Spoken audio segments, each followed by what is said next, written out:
त्यो पहिला जस्तो मासु भात त्यो बिहारमा बिक्ने भने चाहिँ कामै छैन सिधै कुरो म त्यही भन्छु पक्कै हो सबै कुरो अत्यन्तै राम्रो कुरा गर्नुभयो हजुरले हो त्यसमा बिक्ने भने त हामी जनतै उस्ता छौँ नि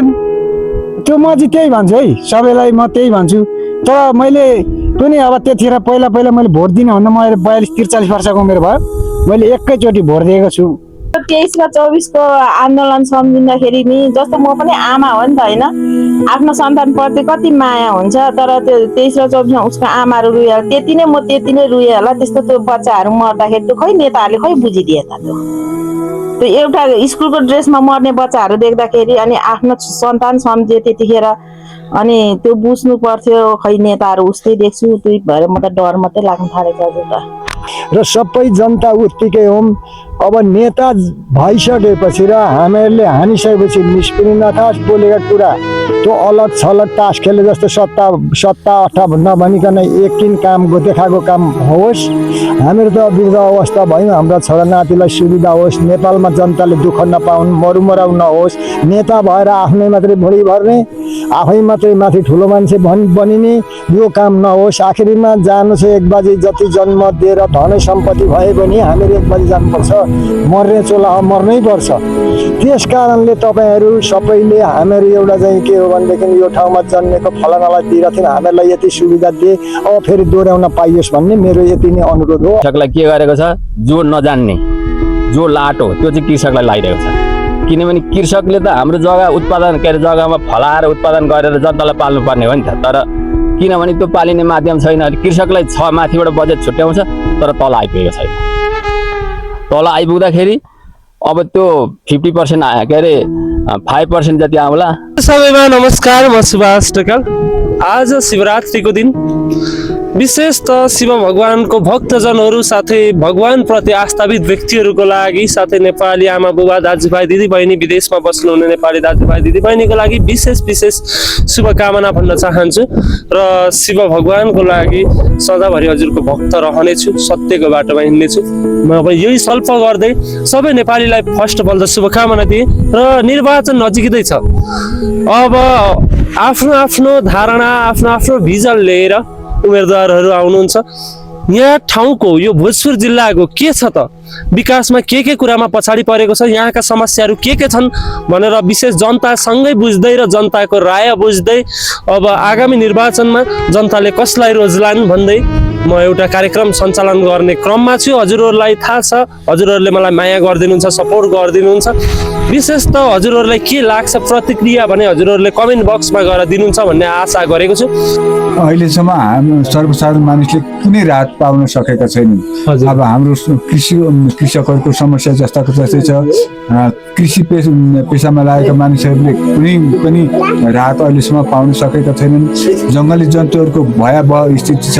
जङ्गली जन्तुले गर्दा लगाएका बाली नालीहरू सबै नष्ट पारिदिएको छ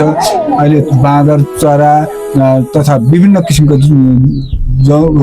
वन्यजन्तुहरूले चाहिँ खेतीपातीमा लगाएका अन्न बाली सबै नष्ट पारिदिएको छ त्यसैले पहिलो कुरा कृषकलाई प्राथमिकता दिने किसिमका योजनाहरू ल्याएर अहिलेका प्रतिनिधिहरू आउनुपर्छ र आराम कुशल हुनुहुन्छ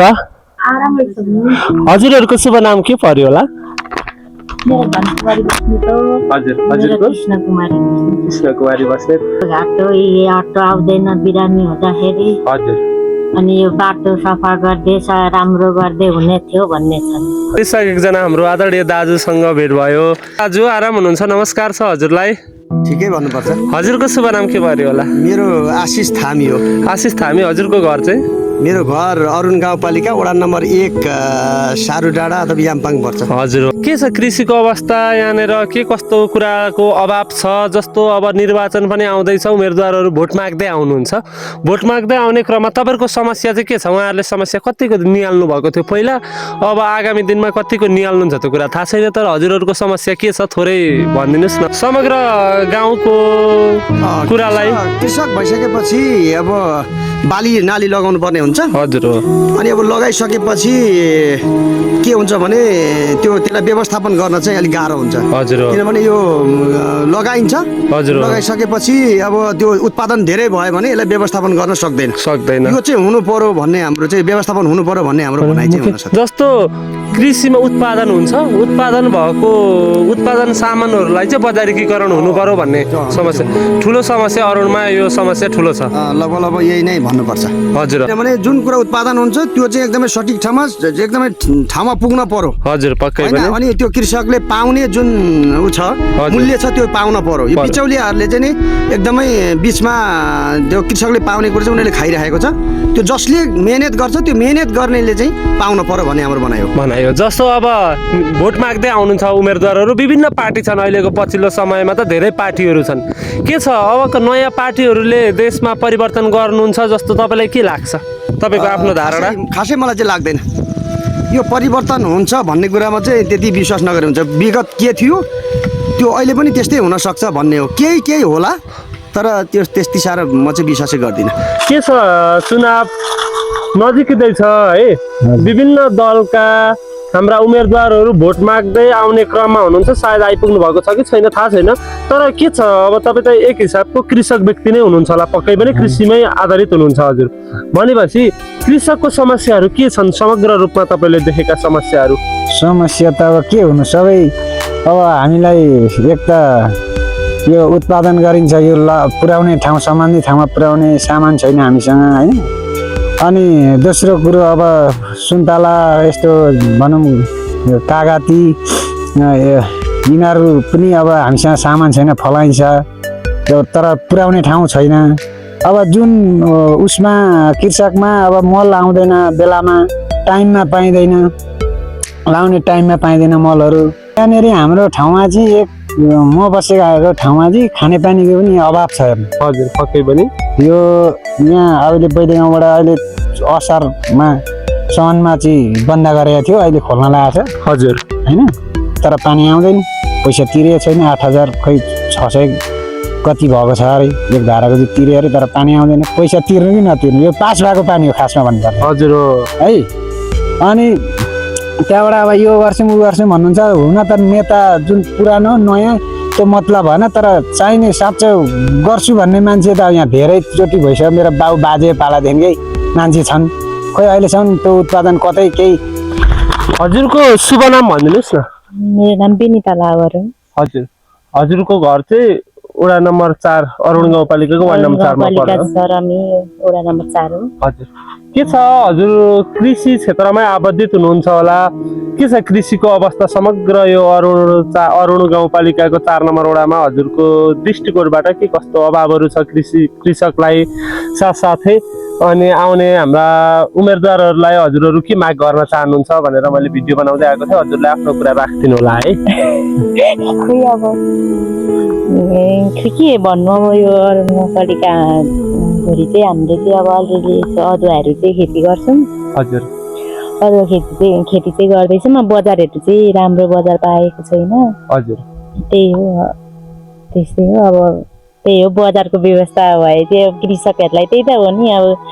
उत्पादन गरेपछि बजार पाइँदैन बजारको अभाव हुन्छ त्यस्तै हो पानीको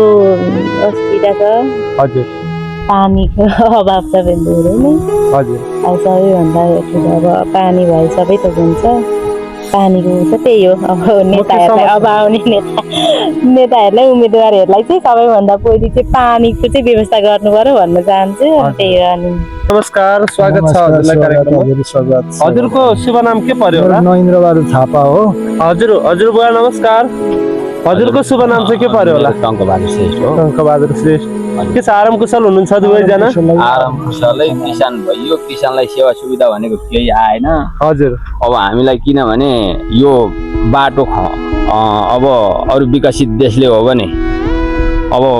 यो बाटो कम्प्लिट नगरिकन छोड्दैन गाडी अब अहिले यहाँ 17-18 वर्ष भयो यो धुलो खाएर बस्नु परेको छ यो धुलाको उपलब्धि केही छैन अब हाम्रो चाहिँ जुनसुकै हाम्रो कार्यकर्ताहरू आउनुहुन्छ उहाँहरूले यस्तै भनेर जानुहुन्छ अब यो भनेर पनि अब एउटालाई त हामीले सहयोग गरिराखेका छौँ तर पनि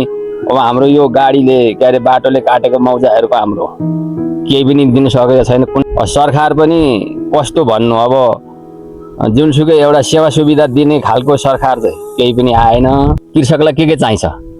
अब हाम्रो बाली के अरे जग्गापात हाम्रो भएको अब धेरथोर चाहिँ कति कति छ हामी आफू अनुसारको छ होला, तर त्यो जग्गाको माटो मूल्याङ्कन गरेर माटोको चाहिँ नि रसायन के छ के लाग्छ, सिँचाइ सुविधा हामीलाई चाहिँ नि सेवा सुविधा दिने, त्यहाँबाट हामीलाई लाभ दिने। जस्तो अब अहिले कृषकलाई के गरेको छ, जो नजान्ने जो लाटो त्यो चाहिँ कृषकलाई लगाइरहेको छ। किनभने कृषकले त हाम्रो जग्गा उत्पादन के अरे जग्गामा फलाएर उत्पादन गरेर जनतालाई पाल्नु पर्ने हो नि त, तर किनभने त्यो पालिने माध्यम छैन। कृषकलाई छ माथिबाट बजेट छुट्याउँछ तर तल आइपुगेको छैन। तल आइपुग्दाखेरि अब त्यो 50% के अरे 5% जति आउला, बाँकी 95% चाहिँ माथिबाट कहाँ जान्छ थाहा छैन। भनेपछि माथिबाट विनियोजित भएको हामीले नै बुझाएको रकम विनियोजित भएको पैसा कृषकसँग आइपुगेको छैन भन्ने हजुरको कुरा। हजुर। तर एउटा के हो भने यत्रो संसारमा एउटा नेपालमा एका घरको जान पनि के अरे एउटा अधिकारले हिँड्ने एउटा अधिकार हुनुपर्ने, एउटा काम हुनुपर्ने, काम देखाएपछि काम सञ्चालन होस्। अब भूमिकम्पले घर भत्केका कोही भत्केछन्, हुनेका 3 तलसम्म ठोकिसके, नहुने मुलाले 1 तल पनि भेट्टाएको छैन। के छ खबर? आराम कुशल हुनुहुन्छ? कुशलै छु। हजुरको शुभ नाम के पर्यो होला? मेरो नाम पवित्र राई। पवित्र राई। हजुर। चुनाव नजिकै छ है, हरेक जनप्रतिनिधिहरू अथवा उम्मेदवारहरू भोट माग्दै आउने क्रममा हुनुहुन्छ। अनि के छ हजुरहरूको समस्या? हजुर कृषि क्षेत्रमा आबद्धित हुनुहुन्छ, विशेष रूपले भन्नुपर्दाखेरि कृषकको समस्याहरू कस्तो कस्तो छ र के गरिदियो हुन्थ्यो एउटा उम्मेदवारले भन्ने हजुरहरूको के छ भावना? थोरै बताइदिनुहोस् न है। खोइ त जति समस्या बताए पनि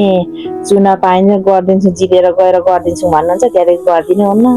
अनि म त अझ त नेताहरूको त वास्तै गर्नु छोडेको, पार्टीगत पनि वास्तै गर्नु छोडेको। अनि आफ्नै दुनियाँमा र जति नै जे गरे पनि नानी कृषि हामी किसानहरूलाई नि हेपिएकै छौँ कि जेमा पनि हेपिन्छौँ। अब खेती गर्छौँ भनौँ, अब खडेरी जान्छ, अब त्यो खडेरी गयो कसरी समस्याको हल गर्नु? मकैको बिउ हुँदैन, धानको बिउ मासिएर गएको छ, अनि त्यो खै हेरिएको छ र खासै हेरिदिँदैन। अनि म त खासै म ध्यान दिन्न क्या त्यति। म नेता पनि चिन्दिनँ भन्नु मन लाग्छ, चिने पनि चिन्दिनँ भन्नु मन लागेको छ।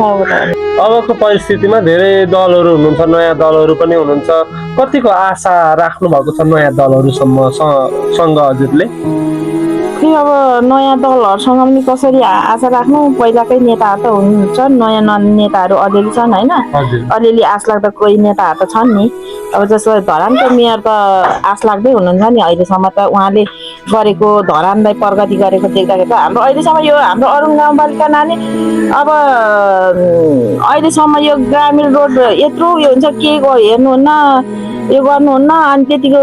मेयरले गरेको देख्दा चाहिँ अलिक आश लाग्दो उहाँलाई देखेँ। अब अरू नेताहरू अब उहाँदेखि पार्टीगत अरू अब आबद्ध हुनेले के गर्नुहुन्छ है, भोलि गएर त्यो भगवान नै भरोसा भन्नुपर्छ। 23 र 24 को आन्दोलन सम्झिँदाखेरि नि जस्तो म पनि आमा हो नि त होइन, आफ्नो सन्तानप्रति कति माया हुन्छ। तर त्यो 23 र 24मा उसको आमाहरू रुयो, त्यति नै म त्यति नै रुएँ होला। त्यस्तो त्यो बच्चाहरू मर्दाखेरि त्यो खै नेताहरूले खै बुझिदिए त? त्यो एउटा स्कुलको ड्रेसमा मर्ने बच्चाहरू देख्दाखेरि अनि आफ्नो सन्तान सम्झे त्यतिखेर, अनि त्यो बुझ्नु पर्थ्यो। खै नेताहरू उस्तै देख्छु, त्यही भएर म त डर मात्रै लाग्न थालेको छ हजुर त।